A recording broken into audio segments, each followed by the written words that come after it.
Okay, Shalom Akim, Kahalayim Na Yahaba Hashem Yahshua Bashem Rakodash, and double honors to the great and apostles. Thadi Yahshua for the strength and all to make this video, and Yaratazar that you find it edifying, which means to build up, and you also find it exhorting as well, which means encouraging. So Yaratazar, as I named the video, this is part of the Native American Indian history, which is focusing on the tribes Gad and Reuben.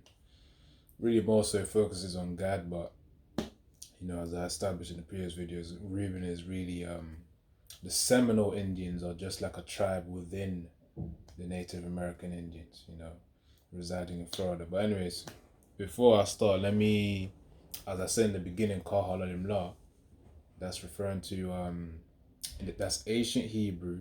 When we say all praises to, we're saying Kah Halalim La, which is the translation from all praises to. Kal means all, Halalia means praises, La means to. And when we say Yahweh Bahashem Yahushua, Yahweh is the name of the Most High God. The world in ignorance calls him God, but his real name is actually Yahweh, which means he exists, he is, or he is to be. And when we say Bahashem, we're saying in the name. Ba means in, Ha means the, and then Sham, S-H-A-M, means name. So in the name Yahushua. So when we say Yahushua, we're saying he saves, he delivers. That's what Yahushua's name means. The world in ignorance, again, calls him Jesus Christ, but that's not his name. His name is Yahushua, which means he saves, he delivers. Because that's literally going to be his role in order to save the elect, to deliver the elect from the nuclear missiles, especially those of us that are in, which we say Yaharatazah, that we are those men that are in America, that they'll be delivered from that destruction, man. And anywhere where we're scattered in, we're going to be collected from there. So the Yahushua's role is to deliver the elect ultimately.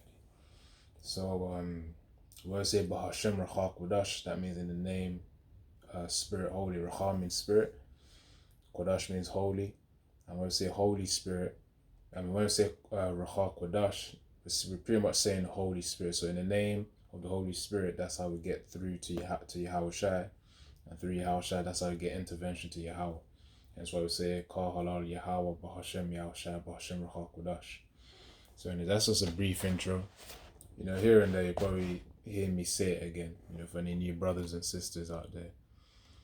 But yeah, going into the series, Native American history, this one is really focusing upon Gad, Native American Indians, of whom were really used as tools for Esau's wars. And really this was like a vain war as well, because Gad was used as a tool to fight the wars of Esau on Gad's land. So really, I'm gonna get into it. I still got the book here, which is what this series is based upon. Native American history by Captivating History. Right there.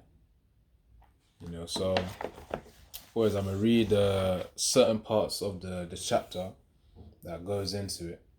But really, Esau Edom used Gad to as tools really for his war. Certain of the tribes within Gad, Native American Indians, they were divided into tribes across the states of America. They were then forced to fight Esau's wars in order to dominate the land. And really, that was like Esau versus Esau. Hold on, let me check something. Yeah, so that was Esau versus Esau, man, because it was the English that was fighting against the French, to see who would claim the lands that was desired, which is really the lands belonged to the Native American Indians. So that's just like a brief overview of that. But let's get let's see.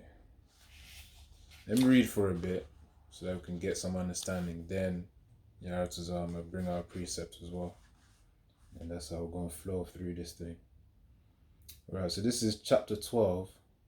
Again, of the Native American history book, by Captivating History. Chapter 12. It says the Native American role in the War of Independence. You can probably see it over there. It's on page 71. So we'll start reading. It says, when people, actually hold on, let me get to the key part here, because I said I wanted to select the key parts here, not just the information that's there. Or the key information, that's what I want. So it says there are two completely different fighting styles.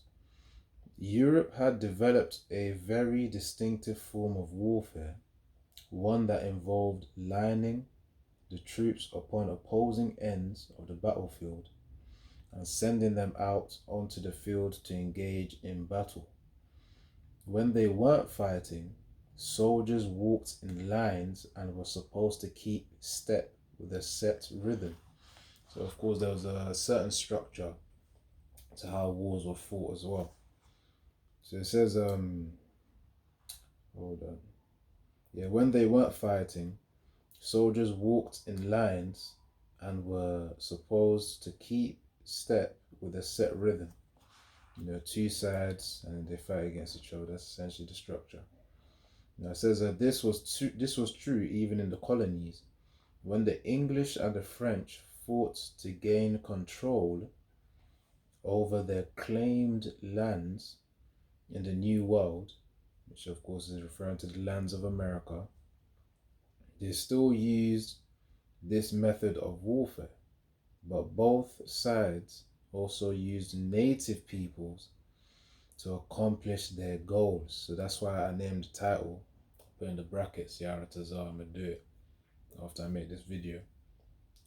Esau used Gad, the Native American Indians, as tools for war, or even for his wars. So anyways, it says here but both sides also used native peoples to accomplish their goals. The French seemed to be more willing to take a more savage approach because they wanted proof of the success of the natives who helped them in fighting the English. It says requesting, so of course the French wanted actually let me just read on because that's the key part right there. That explains the point. So the French requesting that the natives bring back parts of the bodies of those they killed. You see, so the French wanted proof that, all right, did you actually do the killing or were you just meandering around? Anyways, let's continue. It says, while there were Native Americans who practiced scalping, the Europeans either encouraged or required it for their own purposes. Let's just research the definition. Obviously, you can probably have an idea of what scalping is, but I didn't really search the definition prior to this video, so just to get clarity, might as well do it right now. Something to do with the body, of course. But yeah, the Native American Indians were pretty much used to fight Esau's wars over their own land. So this was a vain war for them, man. So it says to scalp, it says take the scalp of an enemy as a battle trophy. So that's really the key part that applies to this context here. It says to scalp, to take the scalp of an enemy, that's talking about the head, by the way, as a battle trophy, man. So see something. Scalping. I'm gonna see if there's some good images here. Oh yeah, that's when you basically skin the head. Hold on, let me see something. As you can see, don't know where this is based on, but oh yeah, it's even talking about God over here. Okay. Yeah, it's even talking about God. But yeah, you see this image right here? That's what it talks about scalping. So the French requested to the Native American Indians to scalp essentially the English, because that's who the French was fighting against, to skin their heads, man. As proof that, okay, you killed them. And the French wanted tangible proof. So this is what the Native American Indians had to do. As you can see, the Edomite on the floor. This is an art illustration, by the way. And you got God on top as well. Right there. So that was the hair, man. Skin the scalp. Let's see if there's another image as well. Another illustration. Another Another illustration here. Yeah, I think this one's quite decent as well. Hold on. Yeah. You got another illustration of the scalp as well. You got the Edomite there. And you got the skin right there with the hair on top. So it's pretty much skinning the hair. That's what scalping is. It's skinning the head. So that's what the French, which are pretty much just Edomite speaking another language, said to Gad to do to the English, which are also Edomites, but speaking another language, which is English. So that's what scalping is referring to. And let's get back to this. And that's what the French asked Gad to do, the Native American Indians. Now it says the Europeans were either encouraged or required it for their own purposes. So it wasn't even just the French, it was also other European countries as well. I assume the English did it as well, since it says Europeans either encouraged or required it. So, of course, when he mentioned European, or when it mentions European, that's not referring to just one country, but other countries too. It's just that predominantly it was the English and the French that were claiming lands in the land of Gad, and obviously Seminole Indians, Reuben as well. Now when you get into the Latin American history, which I'm gonna get into that eventually after I finish this. I'm gonna bring it out, man, because that's when you then, I think, the Spaniards, the Portuguese, the British, and the French as well. So there were more European countries that were labeled as claiming the lands of the northern tribe, really. From the Chileans to I think there was Colombians as well, but pretty much the Latin America, the South American lands, man. So that's for another video. But yeah, so anyways, considering that the Europeans would place remains out of their natives to view, their practices could not be seen as more civilized than the practices that they criticized the native peoples for having. Which Gad and Reuben, civilized really is just subjective, man. That's the thing, it's subjective in this society according to Esau's reason. Because really, Gad and Reuben, they were civilized in the way of which they were taught. They were able to till the land, know how to harvest crops at certain seasons. They also mastered the art of weaponry with the natural resources that they were given as well. Bow and arrow and certain traps that they could set. And we're going to get into it as well. Just a tiny bit here on Gad being civilized. In fact, let's clarify that definition of being civilized. I haven't get into the root word. But yeah, let's get the definition here. Fine, civilized.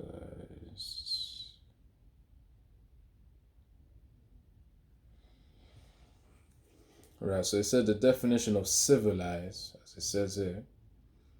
It says, bring a place or people to a stage of social and cultural development considered to be more advanced.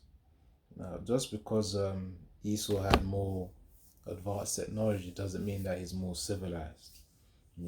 Gad was able to rock up whatever.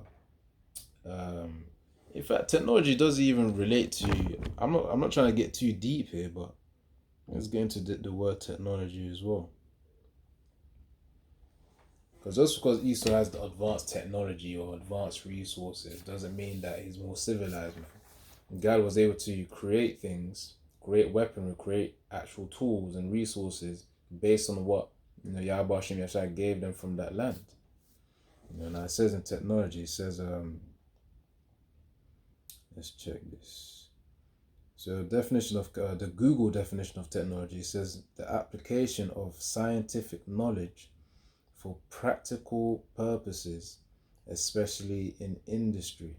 Now, of course, that's the modern day context of it as well. But even here in the origin, it says hold on, let's see, because it says in the Greek. Obviously, this is from the Google origin section. It says techne, which means art, and then if you combine it with logia, so technologia, which is the Greek, means a systematic treatment. So of course, when you have systematic treatment, it means there has to be structures with whatever is being instituted. Gad and Reuben had structures in their own lands as well, from obviously social hierarchies to the economy to in terms of how resources are traded between tribes. They had structure, man. So really, you can't say that they weren't they weren't civilized. That was that's really a false statement to just to make on that. But of course, the authors understand this. That's why it says here that considering that the Europeans would place remains out of the natives to view, their practices could not be seen as more civilized than the practices that they criticized the native peoples for having. It's just two different ways of life.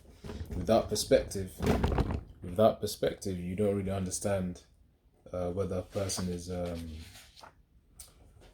You don't really appreciate the. How can I say this? I guess you can't really appreciate the structure that's been established because of that low level of understanding. Because Esau has his way of, has his a narrow way of thought where it's like if it's not his way, any other way is uncivilized. But no, there are different ways to get to the same outcome. Is it not food and water and these systems that are required for a city to flourish as well? Gad and Reuben had that in their own little way, man. Getting into Ecclesiasticus 38, man. Where it talks about the necessary individuals that are required to build up a city. But I won't get into that. The point is, Gad and Reuben were civilized. It's just Esau's perspective is Esau's narrow-minded. That's the best way to say it. Now, continue on. It says, still, the method of fighting in Europe made sense for large portions of both the British Isles and France. They had large stretches of very open land following the template established by the Romans. So of course the Romans also had an influence on France and the British, the English, obviously the British people and the French people, man, in terms of their fighting styles. So that shows what has happened before, what happened again, as it says in Ecclesiasticus. Let me get Ecclesiastes 1 and 9. So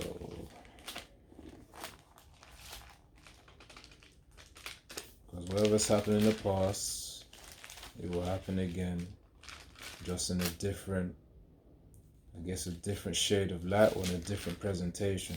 That's all it is. It's like a person. It's like a person wearing one set of clothing today and then they wear another set of clothing tomorrow. That person representing like a certain lifetime or empire that they lived in. But of course, this modern day, will be labeled differently. For example, such as America, you can liken it as the old, formerly as Rome, or Egypt as well. Just different clothing that it's wearing right now. So just bear with me. Let me get this Ecclesiastes 1 and 9.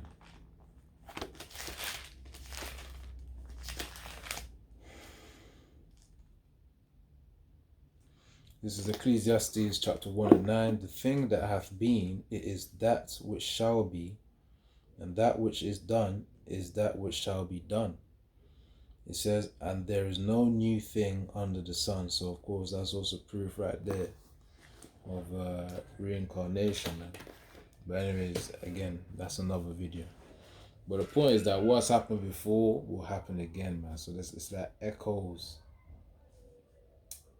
in time. From one empire to the other, and so on and so forth to the latter end, of Esau's kingdom. These are like echoes, man.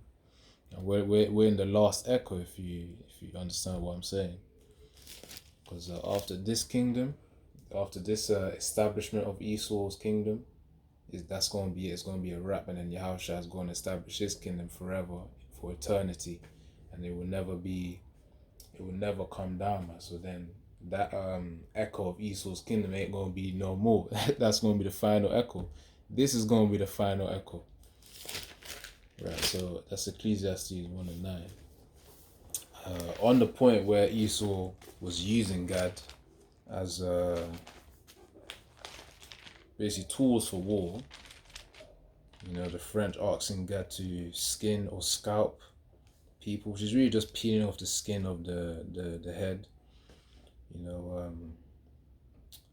Peeling off the skin of the head, and then giving it as proof that, okay, yeah, we killed him. Yeah, so Gad was used as a tool by Esau Edom, man. Didn't even get no respect either. But yeah, so let's see. I was gonna get this. Oh yeah, Psalms 55.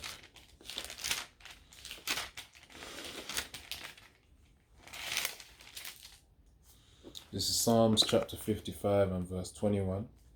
The words of his mouth, and whose mouth is that? That's Esau Edom's mouth, man.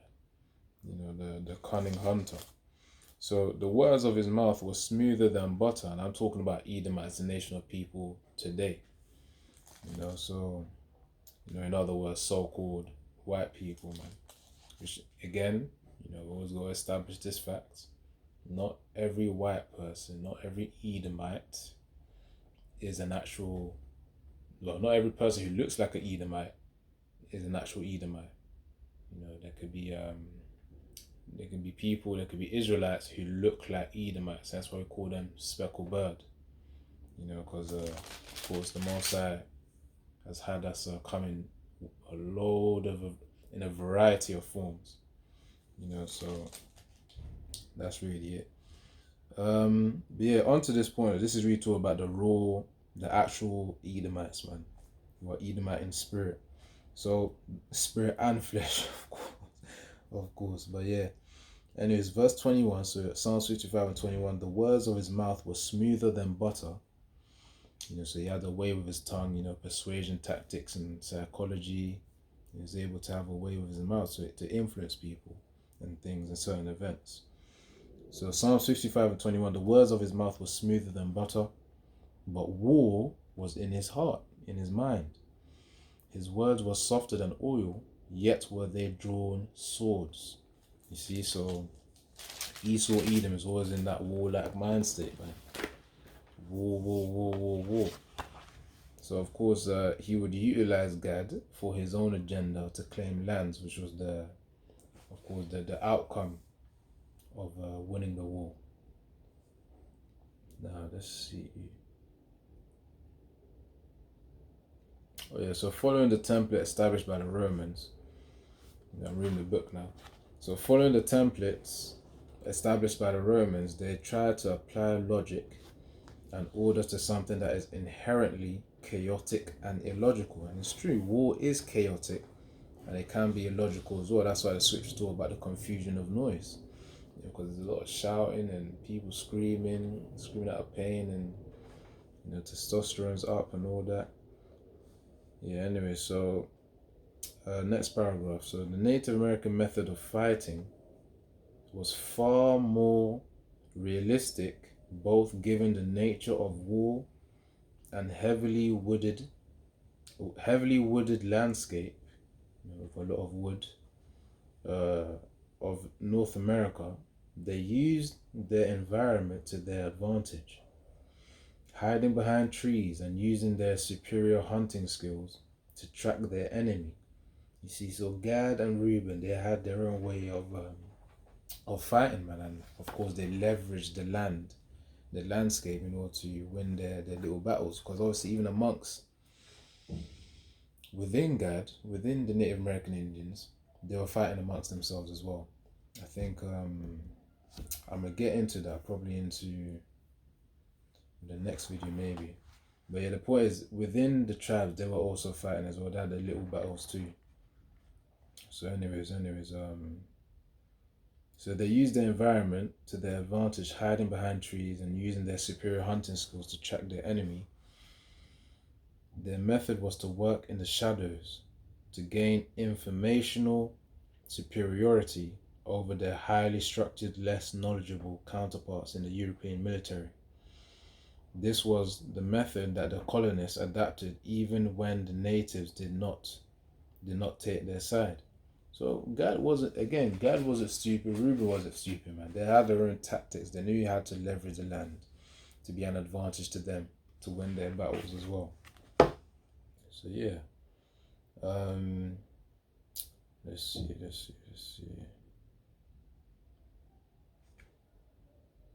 Alright, I'll read this one. For a people, so it says the end of one war. It says for a people who considered themselves to be civilized, France and England seem to be in a perpetual state of war. Now, so obviously this was like the authors calling them out. The hypocrisy. They're calling themselves civilized, yet they're in that constant state of war. Now that they had their illegitimate land claims in North America, there was yet one more reason for the two nations to continue to sate their bloodlust on a new frontier. The drive for more power and dominance drove them to send men to their deaths over lands that did not legitimately belong to either of the two countries at war. The Christian belief of turning the other cheek was clearly corrupted into more of an eye for an eye than the pacifist teachings of Jesus they claimed to follow. Which, at the end of the day, they were worshiping an idol. So they were fighting in the idol's name, man. Which means the cause was in vain at the end of the day. So that's one thing. I read that turning of the other cheek and eye for an eye. Well, turning of the other cheek, that's really referring to within Israel. Within the so-called southern, not so-called, but the southern and northern kingdom. The southern kingdom, of course, consisting of Judah, Benjamin, and Levi. Northern kingdom, all the Latin American countries, which consists of tribe of Issachar, Reuben, Gad, Manasseh. I'm not going to list all of them, but the point is that it's all the northern kingdom, which is the Latin American tribes, typically. Asher as well. But the point being is that turning of the other cheek is within Israel, not out of Israel. Because the laws were supposed to be for Israel. Now let me get proof of that. Hold on. Get a precept on that. It's not supposed to be for the other nations.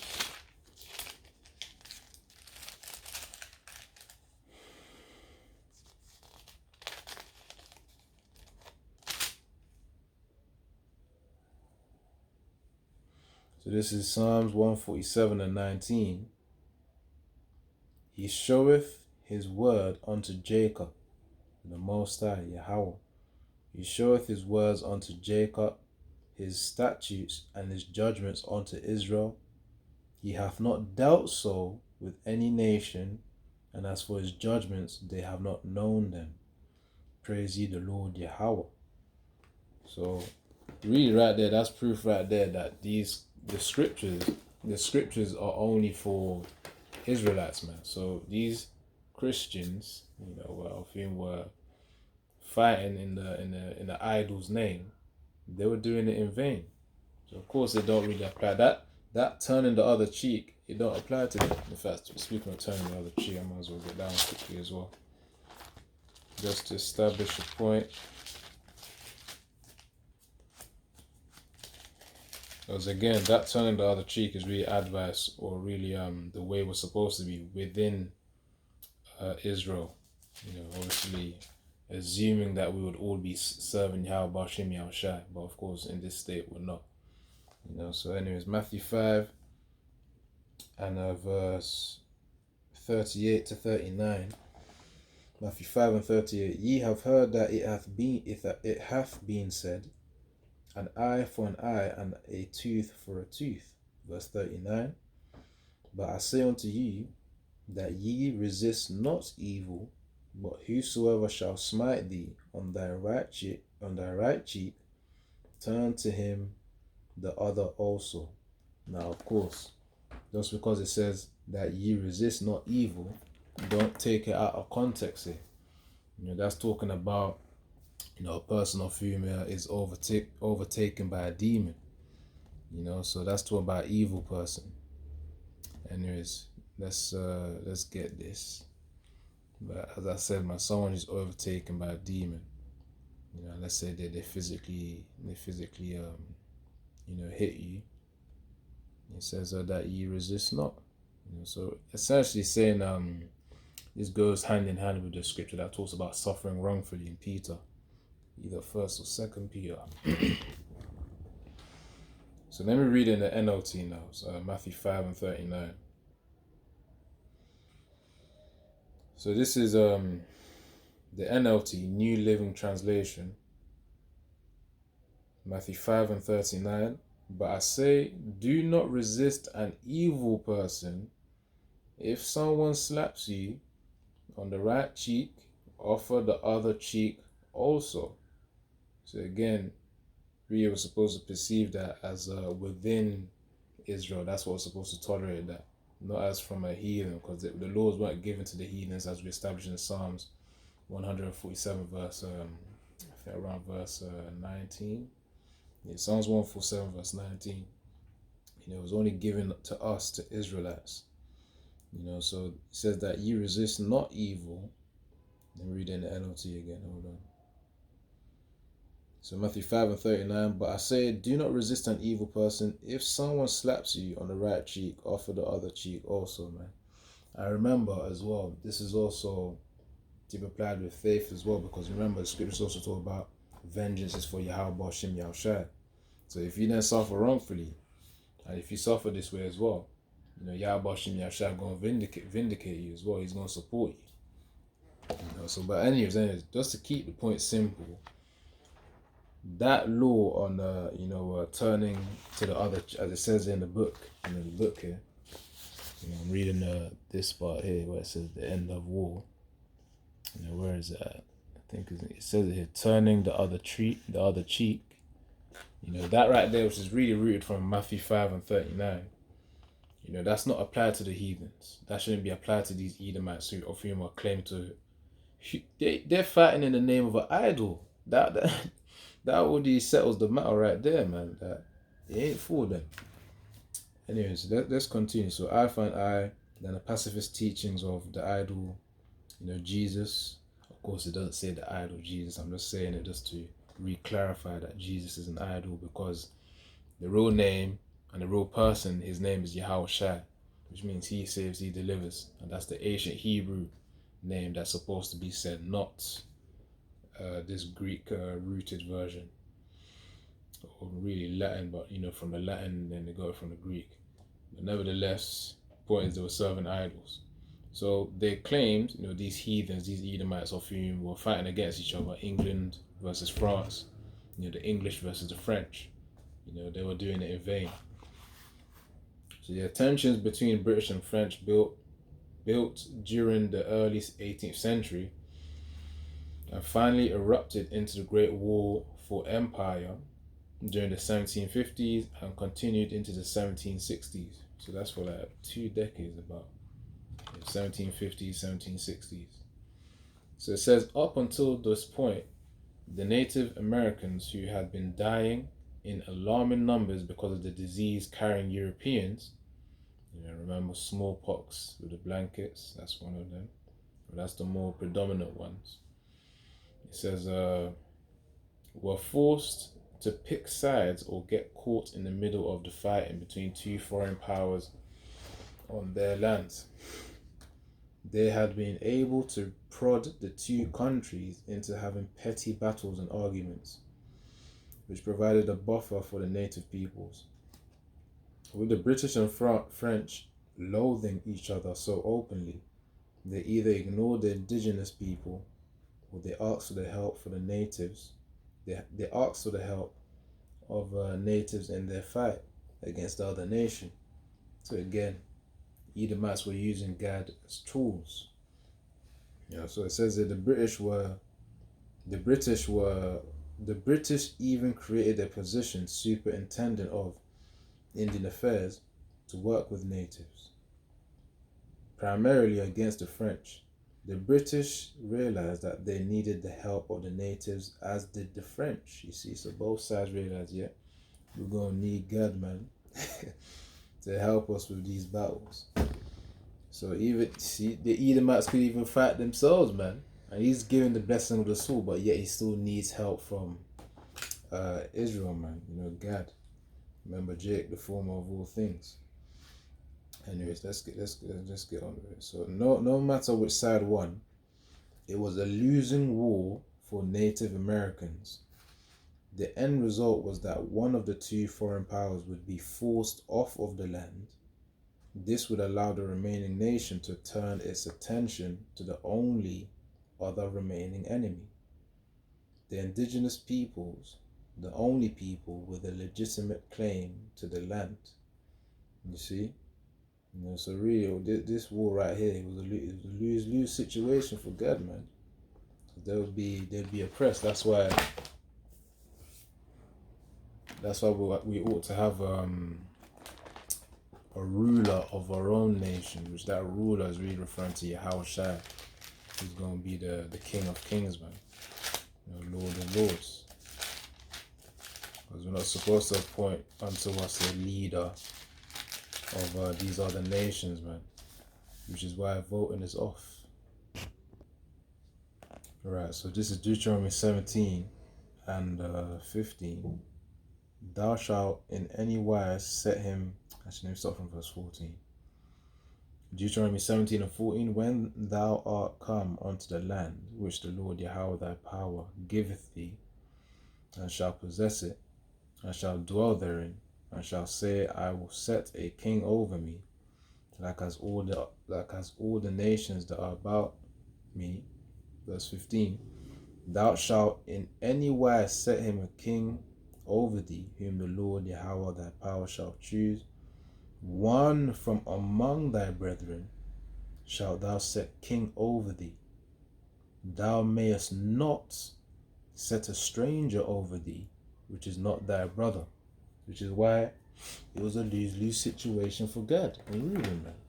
They're pretty much fighting for people whom were gonna be appointed to rule over that, which is obviously the Most High as well, because you know it's part of the curses for you know, a person, another nation to come and then have dominion over us. It's part of the curses, man. I'm gonna get that soon as well, but let me read a little bit more first.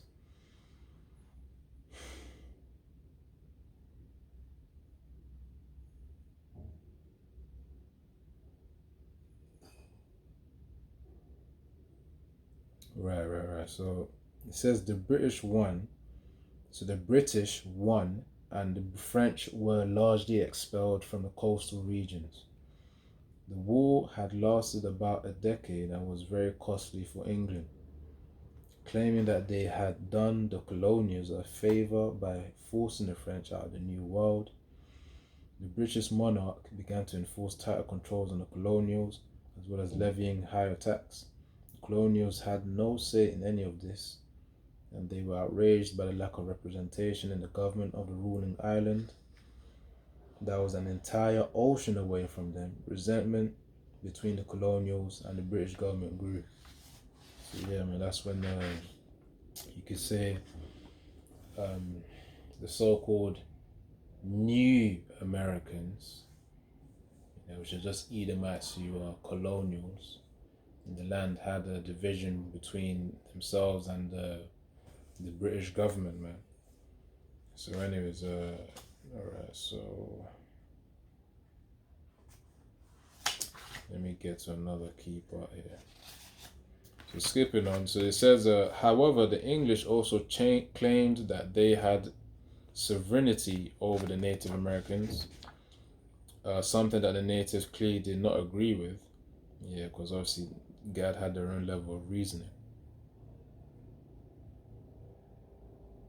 Yeah, calm. So yeah, God had their own level of reason. It says something that the natives clearly did not agree with. Realizing that the Native Americans understood treaties and were not nearly as warlike as the English and French, the English government continually used treaties to get what they wanted. The treaties were seen as an agreement between equals, as the indigenous people being subservient or under the English government. So really, Esau made these treaties, which are just agreements between Gad, Reuben, and obviously these Edomites themselves, in the knowledge that they weren't equals. Esau saw himself as higher than Gad and Reuben. He didn't see Gad and Reuben as an equal. The same way he doesn't see Israelites as equals today.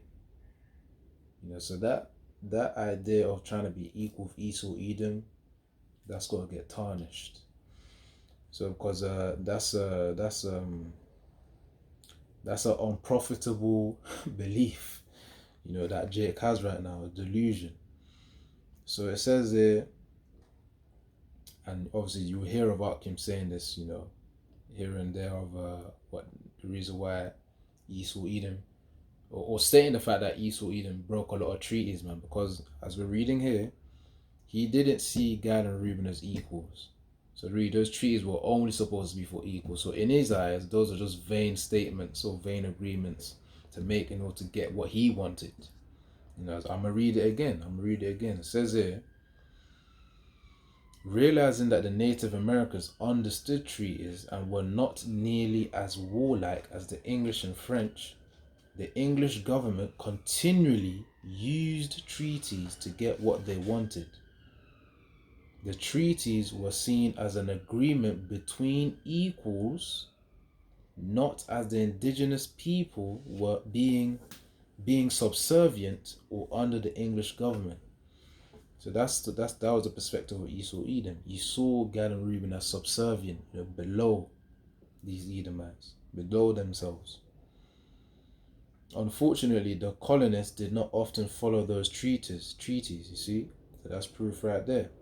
And constantly infringed on the native people's lands. It again looks like there were no winning sides for the native peoples to take, because neither the English nor their unruly colonies could be trusted. You see, as I said there, it again looked like there were no winning sides for the native peoples to take, because neither the English nor the unruly colonies could be trusted. That's simple right there. As we keep bringing out the precept,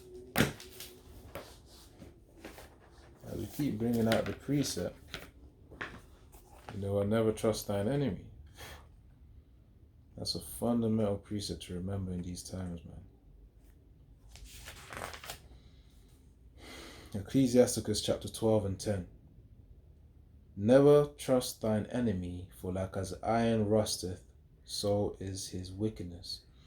Verse 11, though he humble himself and go crouching, yet take good heed and beware of him. And thou shalt be unto him as if thou hast wiped a looking glass.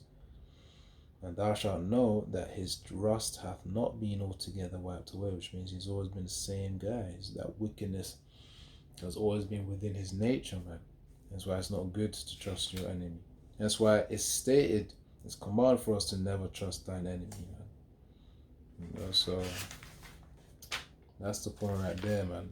God trusting Esau, Edom, got the result of that, man. And it was so it says, come on, let's continue. Or maybe that was a key part. Hold on.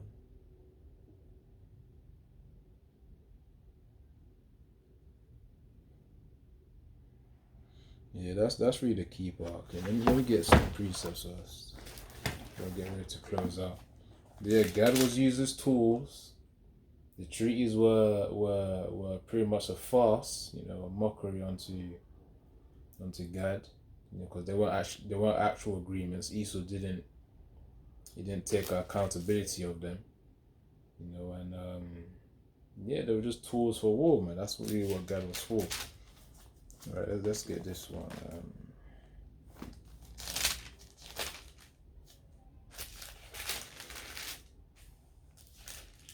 This is Deuteronomy 28 and verse 33. It says, the fruit of thy land and all thy labors shall a nation which thou knowest not eat up, and thou shalt be only oppressed and crushed always. So that was part of the curses for Esau, Edom, to come, via the French, via the British, to come and claim the lands of America. It was part of the curses onto Israel. And that was Gad's portion of that as well. So as it says, the fruit of thy land and all thy labors. And yeah, Esau came there to also reap of the harvest of these Gadites, these Native American Indians. And of course, Esau did his extraction. That's what he did. So that's Deuteronomy 20 and 33. You want to see if there's one more. But that's really the keeper right there, man. Never trust thine enemy. But yeah, I might just close out there, man, because I don't know if there's any other precepts that I'm supposed to get out. But really the point is, as we've established, Gad was used as a tool for war, and two, they were I literally just mentioned this before.